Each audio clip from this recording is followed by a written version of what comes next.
5 basic types of gas-metal arc transfer methods will be reviewed. First are the 3 traditional constant voltage or CV processes: the short-circuiting process, globular transfer, and axial spray arc. The 4th and 5th modes of transfer are higher-level technology transfers, surface tension transfer, and power wave pulsed arc transfer. Both are further enhanced by waveform control technology. Waveform control technology controls every aspect of the output waveform. First, a high-speed control delivers the ideal instantaneous welding output. Each weld is made up of individual droplets of weld metal. The high-speed control regulates the development and transfer of each droplet. The second control, the slower speed control, adapts the wave shape to maintain the proper arc length. Let's look at the characteristics of the 5 major metal transfer processes in greater detail, starting with short-circuiting transfer. Short arc has the lowest heat input, making it a very fast follow process. The weld puddle freezes quickly to allow efficient out-of-position welding.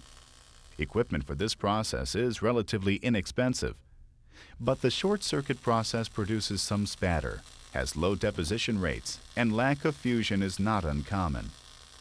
Here is a close-up of the short-circuiting process. There's some spatter, a little bit of violence associated with the arc. The crisp buzzing sound is caused by periodic short circuits.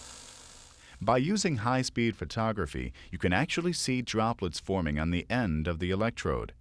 Current is applied, the droplet pinched off, and transferred into the puddle. Spatter occurs when the shorting is not done perfectly or there is interference to the puddle. Spatter balls can pop out of the very violent puddle as it oscillates.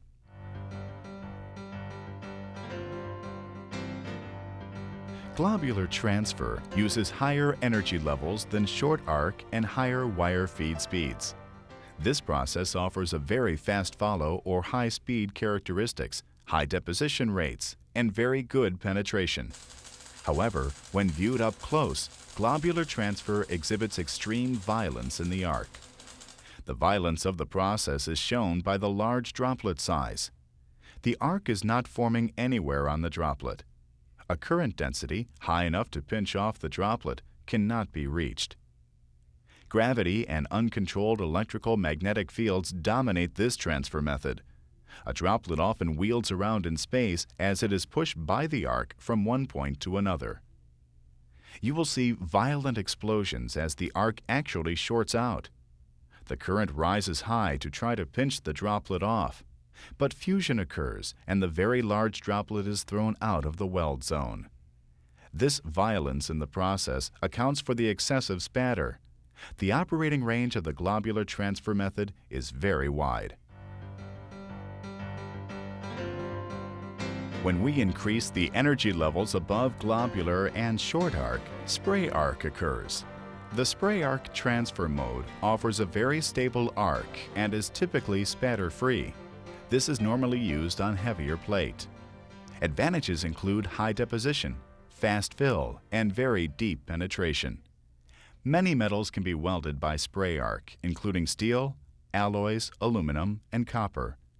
However, highly inert gases such as argon and helium must dominate shielding gas mixtures. High heat input is required for the spray transfer. Because the weld puddle is large and fluid, the process can only be used for flat or horizontal welding. Due to higher heat inputs, spray arcs can cause undercutting. The spray arc process has a very controlled, stable arc. There's little spatter, minimal shorting. Molten metal streams from the electrode end. The magnetic field from the arc surrounds the wire. The high magnetic force from that field pinches the wire down at the end. Molten droplets stream through the arc to the workpiece.